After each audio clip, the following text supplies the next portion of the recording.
402페이지, 401페이지나 402페이지. 구약성경 룻기 1장 1절부터 5절까지의 말씀, 제가 한 절, 여러분 한 절, 마지막 5절은 다 같이 읽겠습니다. 사사들이 치리하던 때에 그 땅에 흉년이 드니라. 유다 베들레헴의 한 사람이 그의 아내와 두 아들을 데리고 모압 지방에 가서 거류하였는데,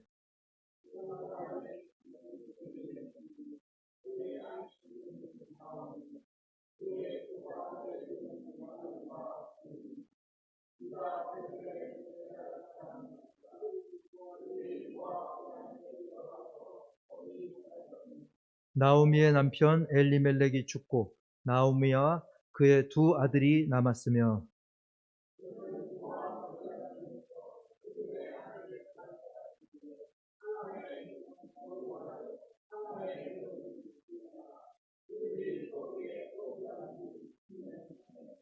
말론과 기럨 두 사람이 다 죽고 그 여인은 두 아들과 남편의 뒤에 남았더라. 아멘. 5절은 다 같이라고 했는데 저만 홀로 이거 혹시 미리 짠 거 아니죠? 5절 할 때 목사님 놀래키기 위해서 우리는 하지 않겠다. 마치 짠 것처럼. 네.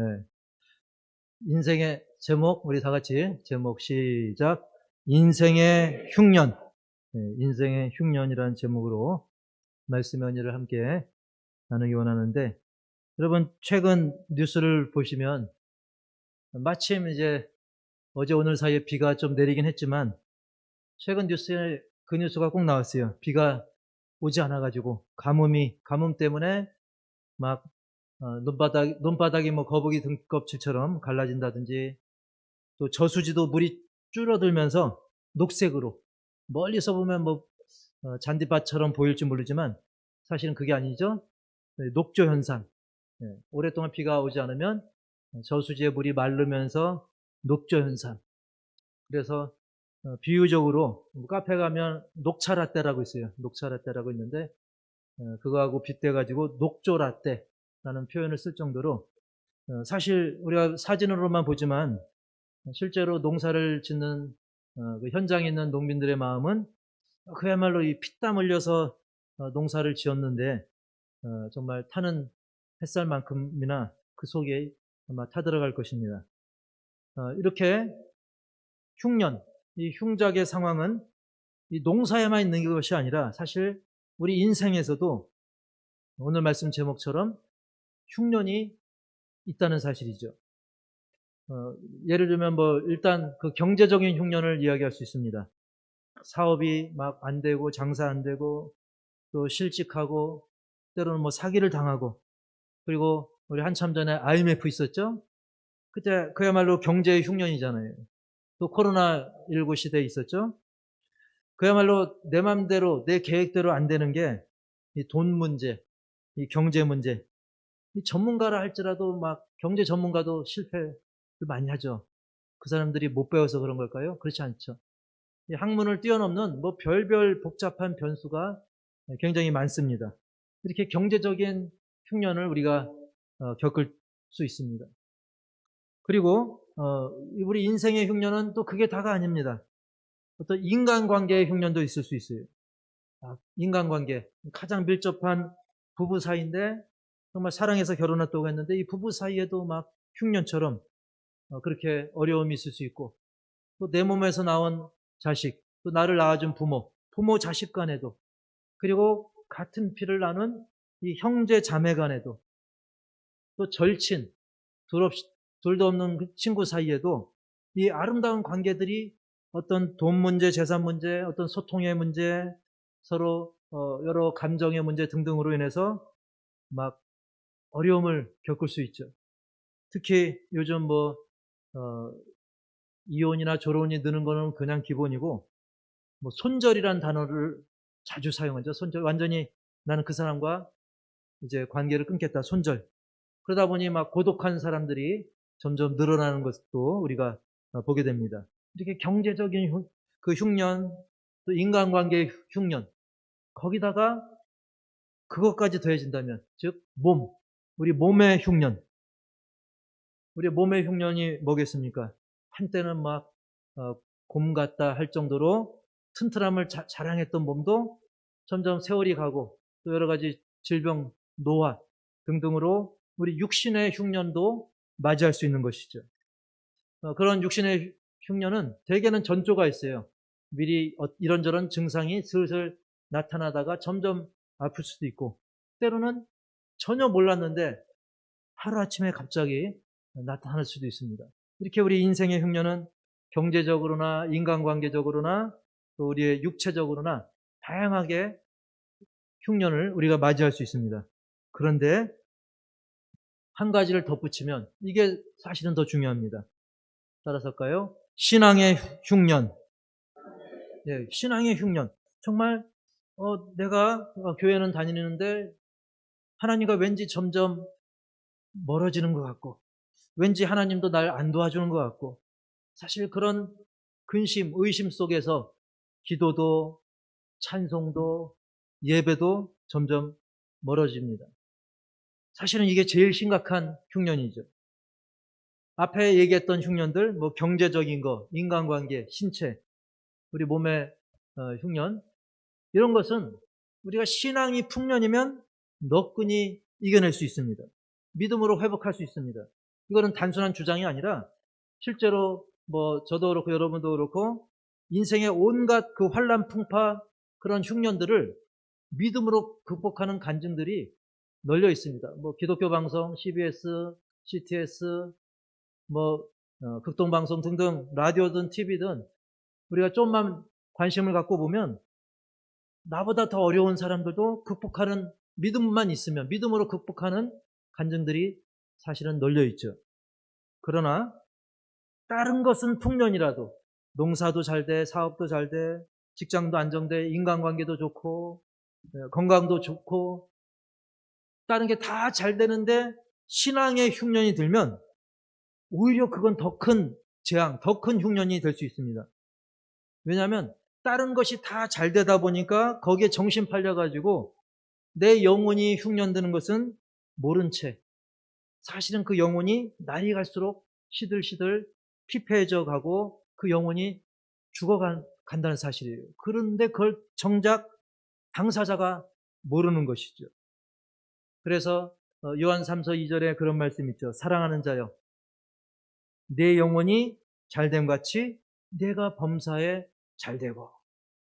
아까 우리가 묵상하면서 제가 낭독했던 구절인데 사랑하는 자여 부르면서 뭐라고 하냐면 내 영혼이 잘됨 같이 그 영혼이 잘됨 같이 내가 범사가 잘되고 강건하기를 간구합니다. 즉 우리 육신이 건강하고 이런저런 일이 잘 되는 것보다 더 중요한 것은 영혼이 잘 되는 그게 더 우선순위에 있다는 것입니다. 자, 그런데 쭉 이렇게 여러 가지 흉년에 대해서 말씀을 드렸는데 이렇게 흉년이 드는 이유가 과연 무엇인가? 물론 많은 이유들이 있을 것입니다. 또 복합적으로 그런 많은 요인들이 있죠. 근데 우선은 먼저 하나님의 징계를 우리가 떠올릴 수 있습니다. 룻기 1장 1절 그렇게 시작하죠. 시작.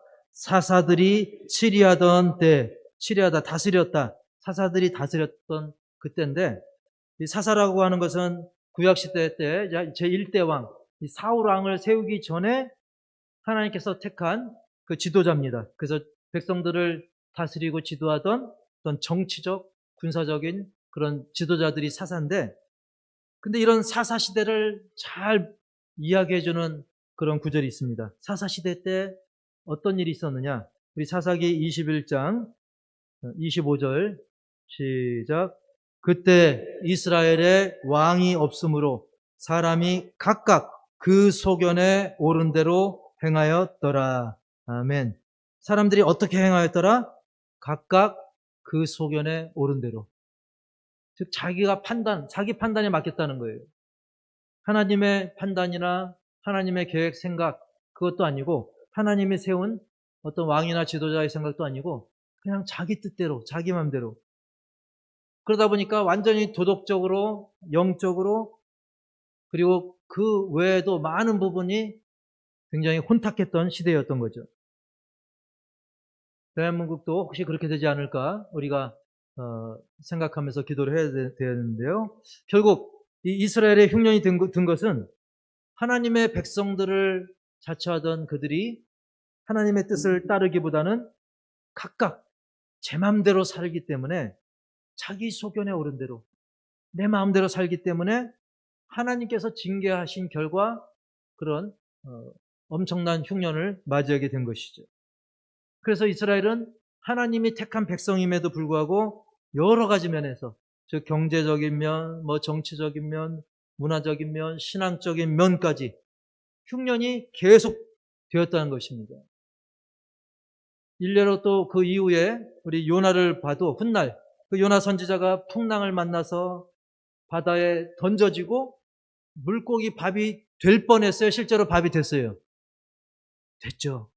될 뻔한 정도가 아니라 바다에 빠졌을 때 물고기가 삼키잖아요. 그렇게 된 것도 그 이유가 뭡니까? 하나님의 명령대로 가지 않고 다른 길로, 자기 소견에 오른 대로, 내 생각대로 했기 때문에 결국 그러한 결과를 만나게 된 것입니다. 사람들은 어떻습니까? 교회 와서 우리가 아멘 할렐루야 해놓고 교회 밖으로 나가면 그냥 귀찮으니까, 피곤하니까, 힘드니까 하나님의 말씀은 멀리하고 내 마음대로 살면, 그러면 당장은 편합니까? 안 편합니까? 대답하기 애매하죠? 네 하면 그렇게 한 것 같고, 예. 당장은 물론 편할 수 있습니다. 하지만 결국은 하나님의 징계로 가장 심각한 영적인 흉년까지 맞이하게 되는 것이죠. 그것은 결국 인생 전반에 걸쳐 또 흉년으로 이어지게 됩니다. 우리가 멀리서 찾을 거 없이 최초의 사람, 최초의 인류인 아담과 하와도 어땠어요? 하나님 말씀보다는 자기 욕심, 자기 판단, 물론 사단의 유혹이 있었지만, 그래서 결국은 자기 뜻대로 판단했다가 결정했다가 결국은 너무나도 후회 막심한 그런 죽음이라고 하는 저주를 그들이 맞이하게 됩니다. 이렇게 흉년은 하나님의 징계이기도 한 것이죠.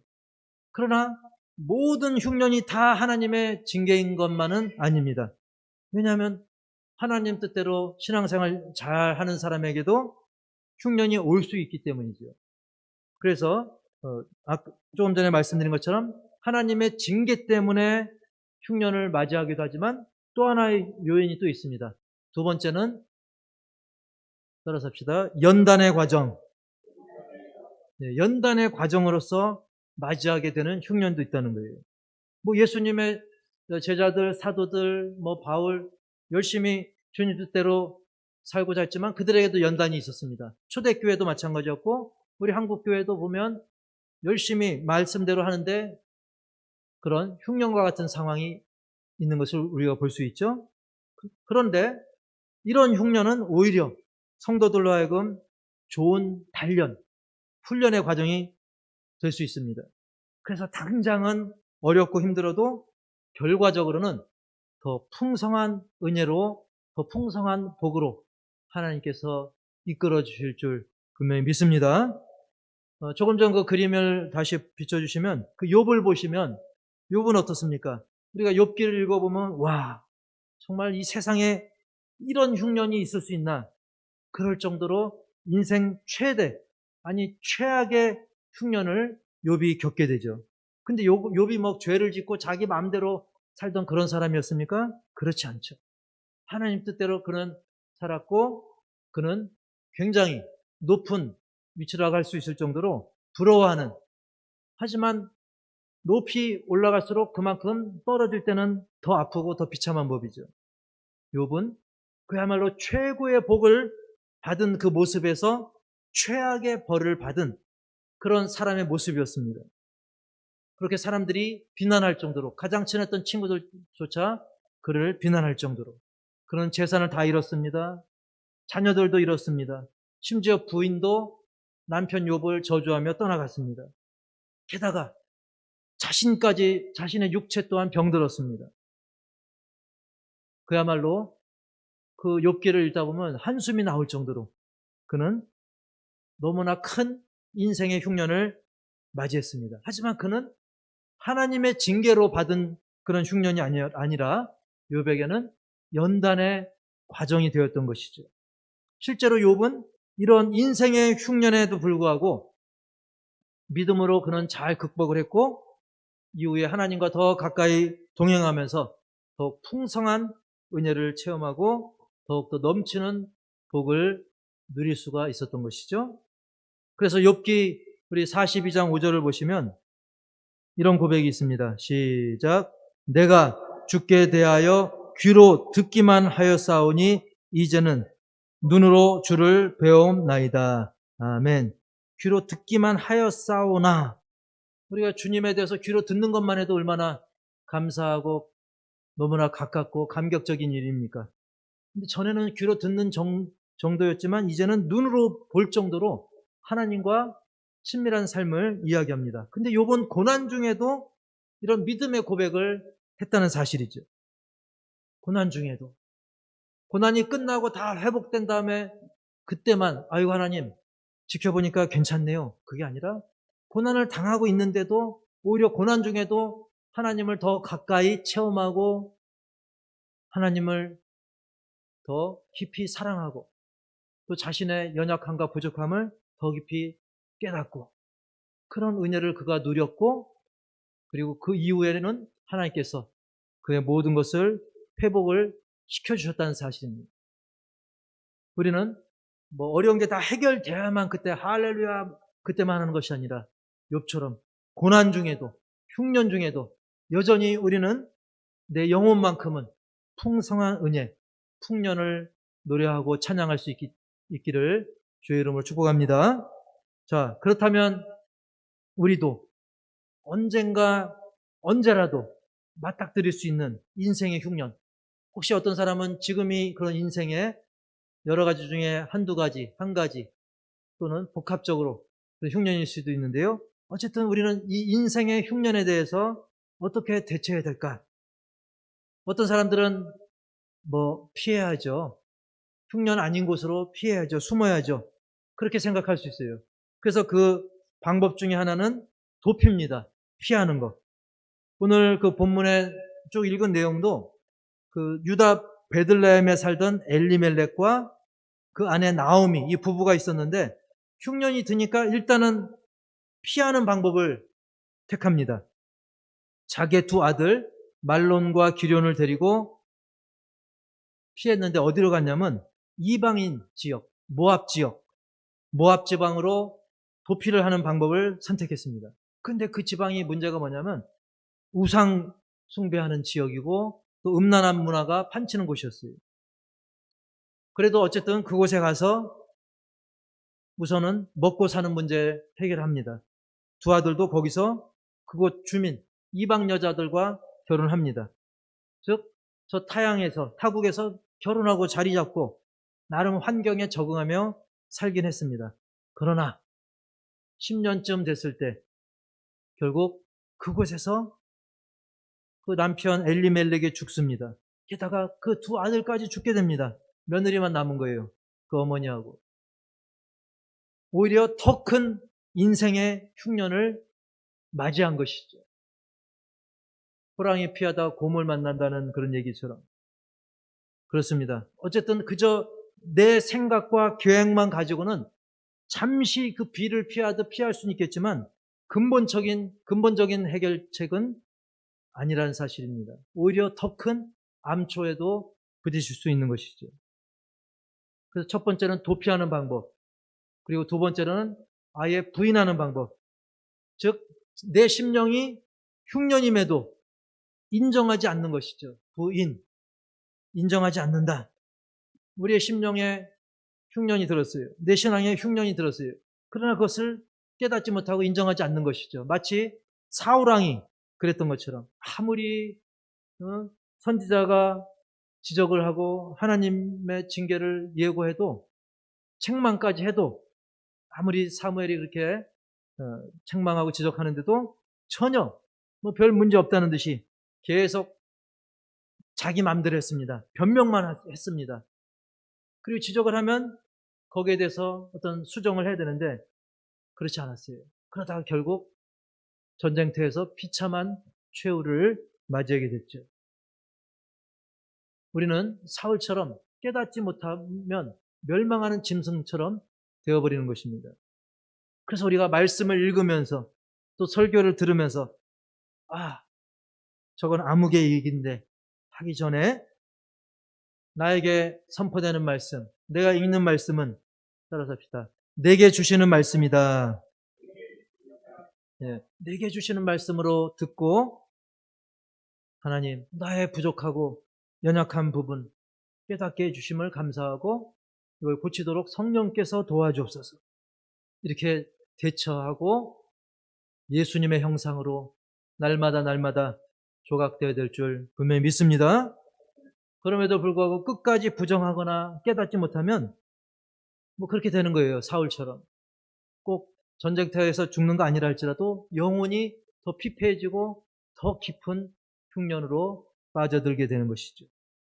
그런 어떤 징조, 그런 알림, 그리고 그런 알람 듣게 된다면 우리는 대처를 해야 됩니다.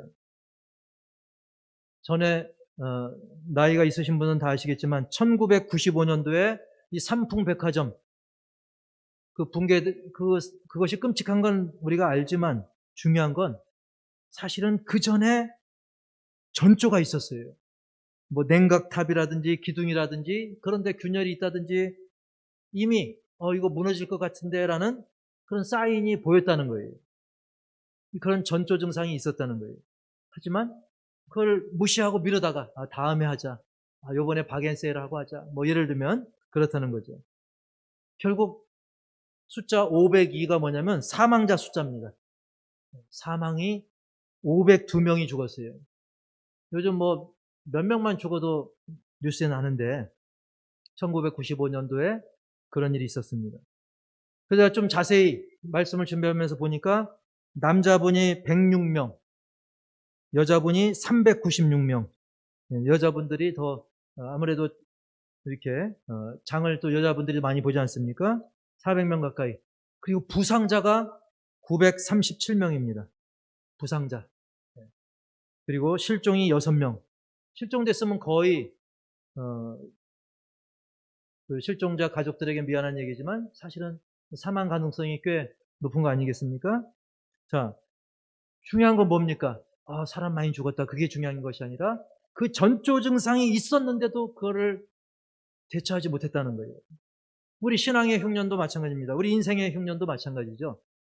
뭔가 그 분명한 지나고 보면 그때 내가 이렇게 했어야 되는데 그렇게 후회하지 마시고 전조 증상이 있을 때 깨달음이 있을 때 만약 깨달음이 너무 없을 것 같으면 주여 깨닫게 하옵소서 그렇게 기도해서라도 우리는 대비해야 될 줄 믿습니다. 즉 세 번째는 도피도 아니고 부인도 아니고 세 번째 화면 보여주세요. 제목 시작. 적극적으로 흉년을 이겨내자. 적극적으로. 난 모르겠어 하고 넘어가지 말고 하나님 저는 잘 모릅니다. 부족합니다. 깨닫게 하옵소서. 알게 하옵소서. 적극적으로 대처하고 대비하는 게 중요합니다. 과거 히스기야 왕은 이 강대국의 침략으로 나라가 망하기 일보 직전일 때 그리고 자신이 또 병들어 죽게 되었을 때 그는 솔직히 자신의 부족함과 연약함을 인정하며 전심으로 하나님을 의지하고 간절하게 부르짖었습니다. 그 결과 나라도 구함을 받았고요. 자신의 건강도 회복돼서 자기의 생애를 늘릴 수 있는 그런 놀라운 그 기적의 은혜를 그가 체험했던 것입니다. 아까 그 흉년에 대해서 두 가지 원인을 처음에 얘기했죠. 하나님의 징계일 때도 있고 또 성도들에게 주어지는 연단일 때가 있다고 했습니다. 그래서 이 사실을 이 두 가지를 이제 종합을 해보면 우리 따라서 해볼까요? 징계면 회개하고 연단이면 인내하자. 네. 징계다? 그러면 즉시 회개하면 되는 거예요. 그리고 연단이다? 그러면 인내하면 되는 거죠. 그래서 제가 풀어서 말씀드리면 일단 회개, 징계할 경우 즉시 회개하는 것이죠. 요한계시록 2장 5절에 보시면 시작.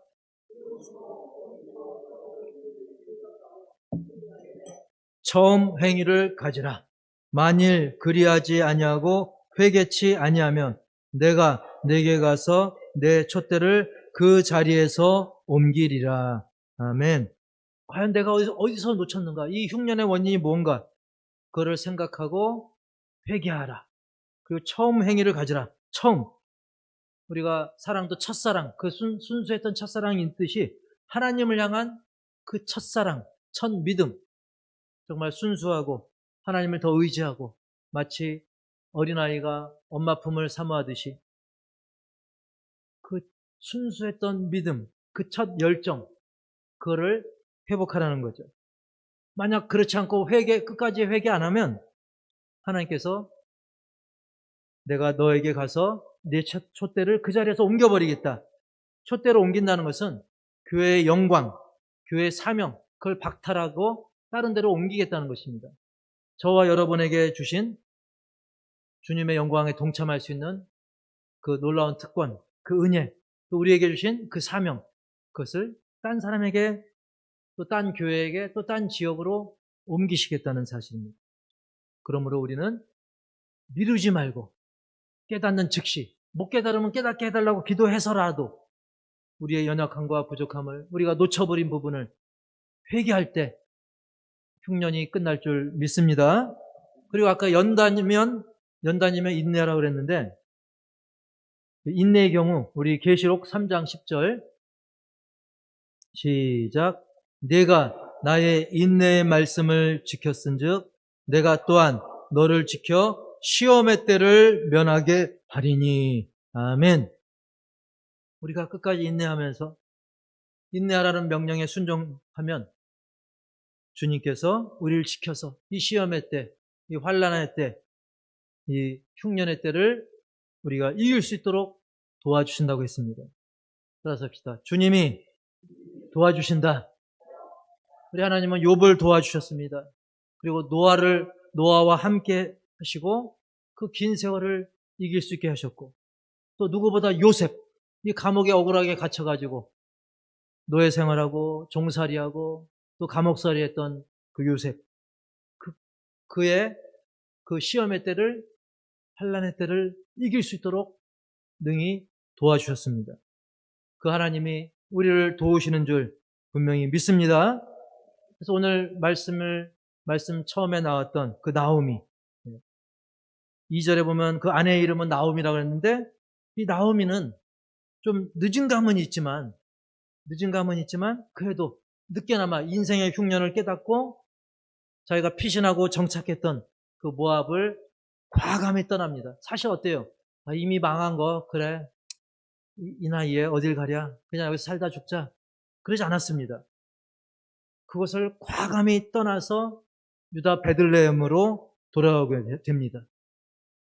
그리고 시어머니를 따라서 온 며느리 룻 역시 당장의 그 흉년을 피하거나 부인하기보다는, 그는 이방 여인이었음에도 불구하고 그는 자기 시어머니가 믿었던 하나님, 그 하나님의 말씀을 믿고 따르려고 했던 것입니다. 그 결과 하나님께서는 이 룻이 이방 여자임에도 불구하고 하나님을 믿는, 그리고 효도하는 그 효부 룻을 통해서 놀라운 회복의 은혜를 주셨고, 게다가 더 놀라운 것은, 여러분 마태복음 1장 예수님의 족보를 보다 보면 예수님의 족보에도 들어가는 그야말로 놀라운 은혜의 주인공이 되었던 것입니다. 놀라운 은혜. 할렐루야. 그러므로 우리는 상황, 환경, 그런 것을 보기보다는 상황과 환경이 아무리 척박하고 그야말로 흉년 중에 흉년이라 할지라도 끝까지 하나님의 말씀을 붙들고 순종할 때 우리 인생의 흉년, 신앙의 흉년이 끝나고 하나님이 주신 놀라운 은혜, 놀라운 회복의 역사, 그것을 맛보게 될 줄 분명히 믿습니다. 어제가 무슨 절이었죠? 네, 광복절이었죠. 사실 일제강점기, 제가 광복절을 맞아서 좀 자료를 보니까 일제강점기 36년 물론 힘들었습니다. 그런데 그 일제강점기 전이라고 우리나라가 평안하게만 했을까? 꼭 그렇지만도 않더라고요. 일제강점기는 더 힘들었던 시기고 그 전에도 만만치 않았어요. 보니까 조선시대 때 평균 수명이 35세더라고요. 35세. 지금 몇 명 빼고는 다 35세. 조선시대보다 다 오래 살고 계신 거예요. 근데 왕들은 몇 세 살았느냐? 왕들은 환경이 좋고 막 의사들이 치료해주고 그러잖아요. 한의사들이 치료해주고. 근데도 조선 왕들의 평균 수명이 46세예요. 그러니까 여러분은 지금 상당수가 옛날 임금님보다 더 오래 사시는 건데요. 그 정도로 이 나라가 막 보릿고개가 있었고, 그죠? 보릿고개. 막 소나무 껍질도 여러분 그걸 어떻게 긁어먹겠습니까? 근데 그것까지도 긁어먹는 그런 우리나라가 그런 어두운 역사가 있었습니다. 그리고 그런 세월이 굉장히 길었어요. 게다가 임진왜란이 있었죠. 그리고 이후에 6.25 한국전쟁이 있었죠. 그 난리가 있었지만 돌아보면 정말 하나님의 은혜였구나. 그리고 지금도 하나님의 은혜구나. 앞으로도 하나님의 은혜를 우리가 간구해야 되겠구나. 그래서 그야말로 흉년의 연속이었던 이 나라가 풍년의 시대를 살고 있지만 그러나 지금 세상 돌아가는 거 보면 영적으로나 육적으로나 우리가 가뭄과 흉년의 전조를 우리가 계속 보고 있습니다. 특히 영적으로는 너무나 어두운 시대를 우리가 살고 있어요. 오히려 더 어렵던 시대보다 영적으로는 더 전염병 돌듯이 그야말로 사단의 괴계가 판을 치는 시대를 살고 있습니다. 하지만 희망이 있습니다. 왜냐? 이렇게 영과 진리로 예배드리는 또 기도하는 우리 믿음의 사람들이 있기 때문입니다.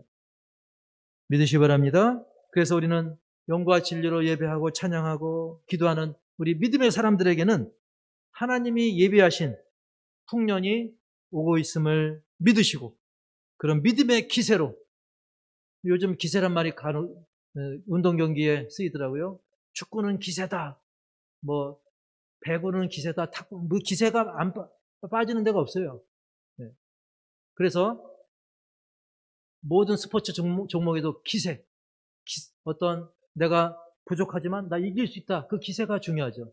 근데 우리는 그냥 상상이 아니고 실제로 하나님을 믿습니다.